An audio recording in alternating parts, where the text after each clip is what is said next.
You don't want to make the mistake of recruiting people to serve entirely based on the departmental needs of your church. When people feel that you're recruiting them just to serve your ends, then people tend to be repelled by that. They tend to back away from that. And I want to show you today two different ways to recruit people into the life of your church, and this will help you build a leadership pipeline. Hi, John Finkelde here from Grow a Healthy Church. Today, I'm going to show you two different ways to recruit people into your church, a skills based way and a needs based way. I'm going to show you why this is necessary to do this. And also, I'm going to give you the opportunity to serve form. You can download it. There's a link in the notes that you'll be able to download, which really helps you recruit in this particular style. So let's jump in. It's important, I think, to create two recruitment doors when you're running a recruitment campaign. One of the doors is pretty obvious. What are the needs in the church? Are there needs in children's ministry, in your worship team, in the greeting area, in the hospitality area, in running small groups, in the men's ministry, women's ministry? What are the needs within the church? And I think it's good to actually promote those needs. But when you do promote them, make sure that you promote them according to the actual needs. So just don't say, hey, we need more people on the worship team. It's far better to say, and also it helps prayer, if you say, what we need on the worship team is one new keyboarder and two guitarists. What we need in the hospitality team is someone who's a trained barista or someone who's willing to be trained as a barista for our brand new coffee machine. So the more specific you are, the more likely someone's to go, oh, actually, well, I'm a barista. I did that when I was a student. I could jump into that rather than just say, hey, we need someone to help in the cafe. People let it go by, but something more specific or hey, yeah, I've been learning guitar for a year or two. I didn't know the church needed it. It looked like to me they had plenty of guitarists. Hey, man, if they need a new guitar player, so make sure that your needs base is not generic, because if it's generic, everybody can opt out. If it's specific and you go, oh man, I play a guitar. Oh, that guitar is really nice, and I'm looking for opportunities to grow in my music skill. Maybe there's a place for me. Maybe I could have a go at that. So there you go. Make sure your needs based are really specific. Now, it's important to recruit people, or not only to the needs of the church, but to turn it around because people are going to do the old WIFM, WIIFM. What's in it for me? Whenever you ask people to serve and you call them to sacrifice, that question, as godly and as Christian as they might be, that question is going to go on in their mind and in their heart. They're going to be saying, well, is there a place for what my skill set is? So I've come up with five skill sets that are on the opportunity to serve form. Now you can adapt these and change these and anyway as much as you like. But these are five that I kind of think about when I would run recruitment campaigns in our church.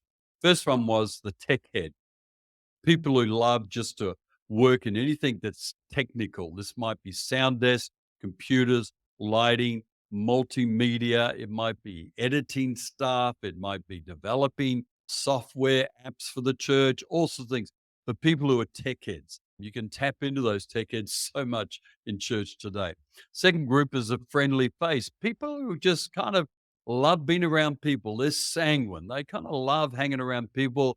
They have a resting face is usually a smile. They like connecting with strangers. They have that hospitality bent. They love engaging in conversations. They're really caring for others. They're very warm. They're friendly face. There are people who just kind of make, especially new people, feel very at home.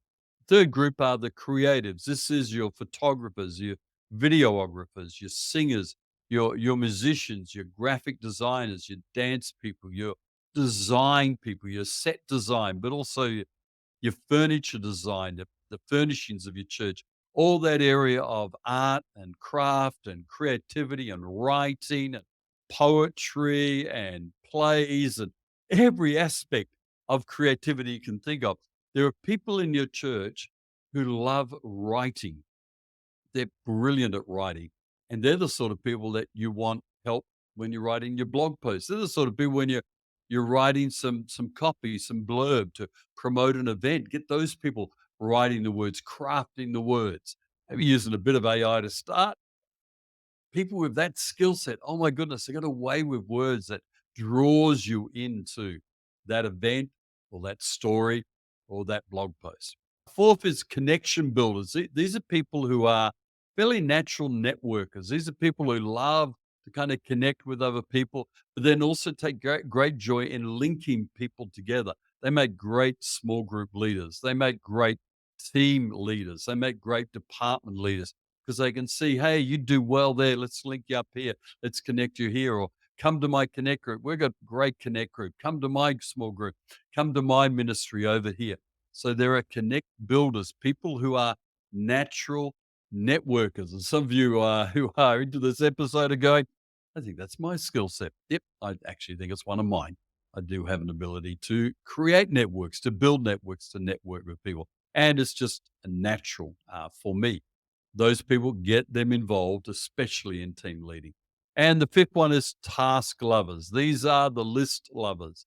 These are the admin people. These are the people who love ticking the boxes. These are people who love filling out, oh, let's get you registered for the youth camp. Oh, let's get you signed in for the children's ministry. Oh, let's organize all those areas of the opportunity to serve form. Let's do all the processing of those forms. Oh, let me add it. Databases, data entry, analyzing the entry, all the task lovers, the admin people, the people who just let me add a job.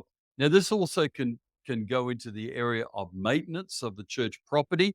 It's because task lovers are, hey, look, I'm not really good at connecting with people, but give me that room to paint, and man, I'll get it organized. I'll get a few blokes in with me, and we'll get it happening, get it done. Oh, you need a busy bee to get the garden sorted. Leave it with me. I'll get into that, and I'm happy to come down to church Monday morning and make sure there's no rubbish lying around. I'll clean a few things up and do a bit of weeding. And task lovers, people who just love to get in those sort of things. Now, download the opportunity to serve form and use it when you're recruiting to people. In the previous episode, I really emphasized the fact that use the opportunity to serve form every single weekend of the annual recruitment campaign. Get people to fill it out, tick their box, and I remember once when I did this, I actually got people, I preached through these 5 different areas. It's a great sermon, actually.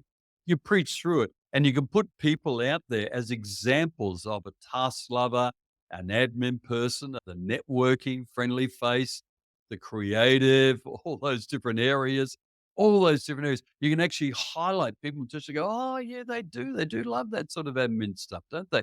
Oh, yeah, they're into that. Gee, they are a friendly face.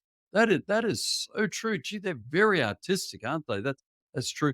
And also, I'd get people to go, "Who do you think you really think you're a task lover? You're an admin person." People put their hands up, and so then you recruit people according to their wiring. People feel valued, respected, and honored through this process. But also, here's the brilliant thing for you is that people serve in an area that is a brilliant fit for them.